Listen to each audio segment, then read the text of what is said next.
I don't think that this is a permanent thing. I really hope this isn't a permanent thing. I hope the next time I come in here, it's not to take the rest of the stuff out. Hey everyone, and welcome back to the vlog. My name is Scott. Thank you so much for watching this video. Do me a huge favor and hit the like button and subscribe if you enjoy this video. This is a video that I really never thought I would actually be making. As a small business owner, I have always had the fear of going out of business because of bad business decisions or not making a good enough product or service, but never did I feel that my business would be mandated to close our physical space. And so with that, I am complying, but we are relocating my office today. And so I'm going to take you on that trip, and then we're going to talk a little bit later about some of the more ways that this COVID-19 outbreak has really hurt my business and many other small businesses like mine.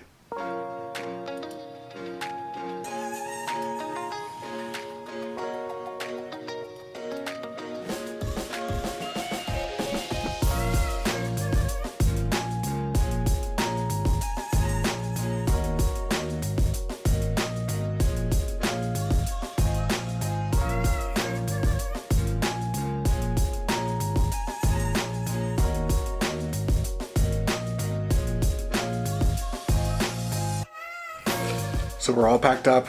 All of the essentials that I need to go day to day are packed up. And it just goes to show how much isn't really needed. I mean, I'd love to take my stand-up desk, but I'm not going to be doing that. So it's definitely interesting. It's definitely interesting. I don't think that this is a permanent thing. I really hope this isn't a permanent thing. I hope the next time I come in here, it's not to take the rest of the stuff out, but it could be. Who knows? I don't know how long this is going to go on. I'm going to try to work remotely as long as possible. And so it's exciting to be in somewhere new. And so I'm just hoping that this whole thing passes over. People stay safe. They're smart about what they're doing. And we get through this better on the other side. Hey, Future Editing Scott here. And I just wanted to inform you that the following clips, I forgot to plug in my microphone into my camera, so the audio is going to be a little bit different. I did try to edit it to make it sound a little bit better, so there's that. But I just wanted to give you a heads up in case you were wondering. Yeah, I made a mistake, but I tried to fix it. And if you didn't even notice, then there's no reason for me to even tell you this. But enjoy the rest of the video. Oh, and don't forget to subscribe.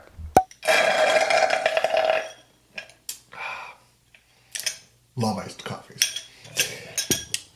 Okay, so in this video, I said I wanted to talk to you a little bit about how the coronavirus or COVID-19 has really affected my business and my family and what we're doing about it. And so I want to talk about the two ways that it has really, affected us, and that is emotionally and physically.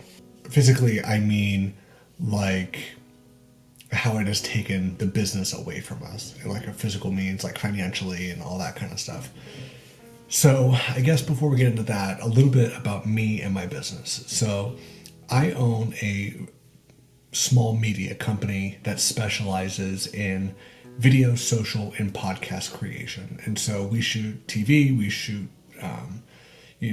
Facebook ads, we shoot, branding videos, tutorials, promotion, all that kind of stuff. We develop social media content, and then we create, produce, and distribute podcasts. And so that is very reliant on having clients that are businesses or organizations that are looking to communicate and broadcast their messages to their audience. And so whenever they don't have people to broadcast or have to purchase their products or services, that means there's no work for me. So spring is typically the time of year whenever we ramp up a lot of our video, social, and podcast services. And so I started this company whenever I was 18 years old, right out of high school, and I've been running it now for 12 years. And so I've never seen anything like this before. We were on the up. Like I said, it's typically slow January, February, and so we were on the up. We were putting out proposals. We were working on video projects in Philadelphia, Pennsylvania, in Concord, New Hampshire, in Kansas City, Missouri, and we were just really excited because they were going to be really good paying jobs, and I was super pumped. And so once this coronavirus started to come out and people started to freak out about it, rightfully so, I mean, it's spreading, all of that work, all of those projects just stopped, like done. And it was just crazy. You go from making all of these plans for flights and video and, you know, all the other things that go into making, you know, these video series and strategies to, I don't have any work. And that was pretty crazy. And we were planning on going to Louisville, Kentucky for the T4G conference, Together for the Gospel.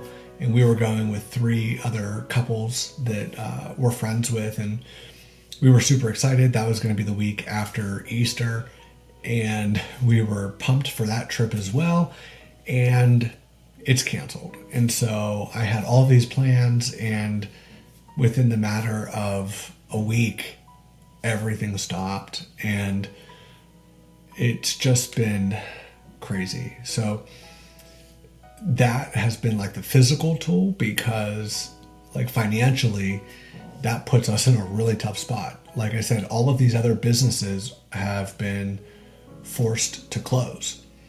And so when, like I said, when I don't have companies who need to promote themselves, I don't make money. And with all of these companies now not able to work, not able to provide a lot of their products and services, that means that I don't really have any work, which means I'm not bringing in money. We do have some clients that are on retainer that we can still do some work for, and I'm beyond grateful for them. They are amazing, and I love all of my clients, and so we have a really good working relationship, and one of them is messaging me now. So that is kind of like what happened physically with the business. And once you have this like roller coaster of, you're planning, you're projecting to be bringing in all of this money, you start to allocate funds for upgrading equipment or, buying other things. I said in one of my other vlogs, like, I need to get a new editing computer, like a new iMac, and those are several $1,000s. And so that was kind of my plan for in the spring. Once I landed these jobs and got back, I was going to get the computer and be good for another, 5 or 6 years. That's not happening. And so then Governor Wolf started to put out, recommendations that, if you're a non-essential business, you should refrain from working. And so, yes, I can do a lot of my work from home, but a lot of it I still need to go into the studio. I need to go on location to film things or to record a podcast or to capture photography. And businesses were slowly starting to just shut down. And so more recently, he did the whole, it's now mandated that if you're a non-essential business, you are not permitted to work. You have to work from home. And again, if I can't go places, I can't really make money. And so we're trying to finish up projects that we had already been working on. We're trying to collect revenue from other businesses that we already finished their projects. And we're trying to work with some other companies to, forecast some new projects that we can work on. And so it went from really going up because in the spring, like I said, that's when we do a lot of big projects, and that kind of sets the pace for the year. Excuse me. And so we went from being super excited about all of these new projects we were working on to nothing. And so essentially, with the latest mandate, we are not even allowed to work from our physical location. And so you saw me earlier moving my office and setting that up, and I'll insert a photo of what my desk looks like now. And so that has been crazy. So emotionally, when this whole thing came out, at first I was kind of just ignorant, like, whatever, it's a virus, no big deal. People get viruses all the time, right? And then I went from ignorance to anger. And I was like, why are people making such a big deal about this? Like, it's dumb, it's stupid. Like, why are people all up in arms about a stupid virus that in the United States at this point, had killed only like 6 people? More people are dying from other things. So why is this such a big deal? Then as we started to see the numbers in China and Italy and then the numbers in the United States started climbing and climbing and climbing, then I moved into a short season of fear. And it was like, this is real. And what does this look like? Because now schools are out and businesses are closing and mandates are coming out for stay in place. And now all of a sudden I'm starting to think, how am I going to feed my family?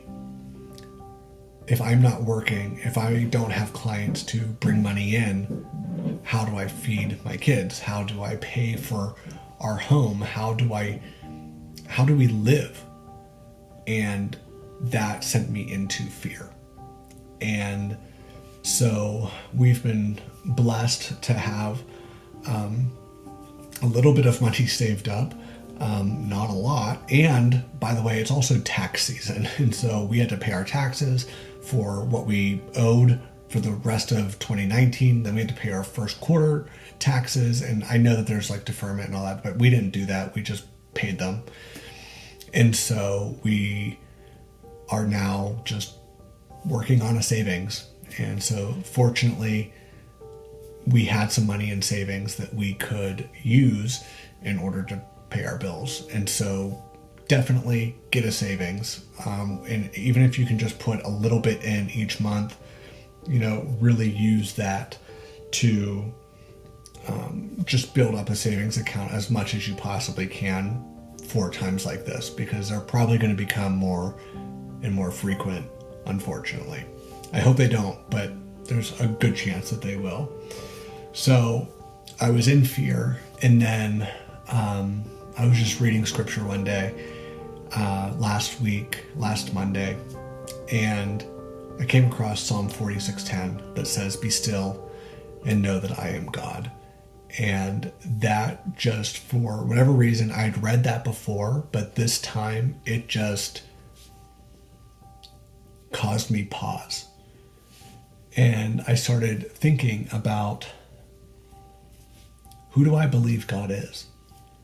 Do I believe that He is in control of this situation? Do I believe that He is panicked about this? Do I believe that God has started a good work and He will bring that good work to a finish? Do I believe that I have anything to fear on this earth? Do I feel that God won't provide? And I found that fear, that anger, and that ignorance of the past was all rooted in selfishness. I only cared about myself, and yes, I cared about my family, but I wasn't caring about God and what His will was. I only cared about Scott's will. And we need to be attached to Him and not us. And so I was looking at everything from a personal point of view, and any time that something came up, I saw that as a personal attack against me. And, that client canceled because, why me? Why'd they have to cancel on me? But none of this has really anything to do with us. Everything has something to do with what we're rooted in. And so this virus it's not a personal attack against any of us. It's not personal, it's universal. It's affecting everyone. And everyone is suffering from this in some form or fashion. And it's an awful lot like sin.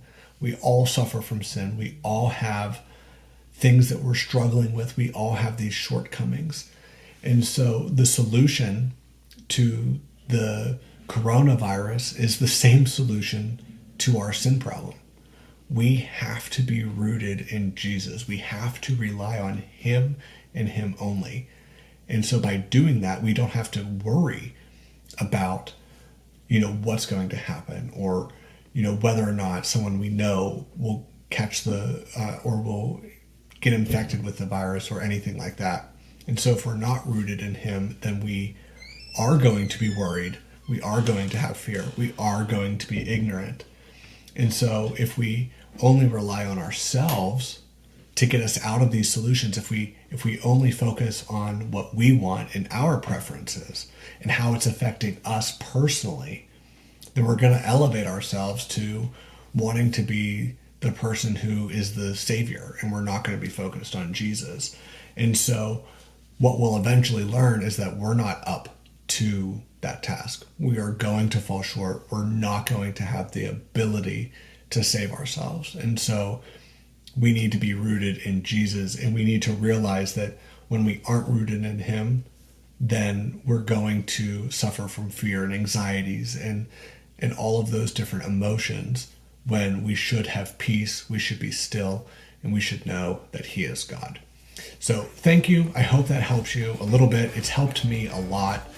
And so if you found value in this, I would really encourage you to subscribe, like this video, share it with a friend, and we'll see you in our next video.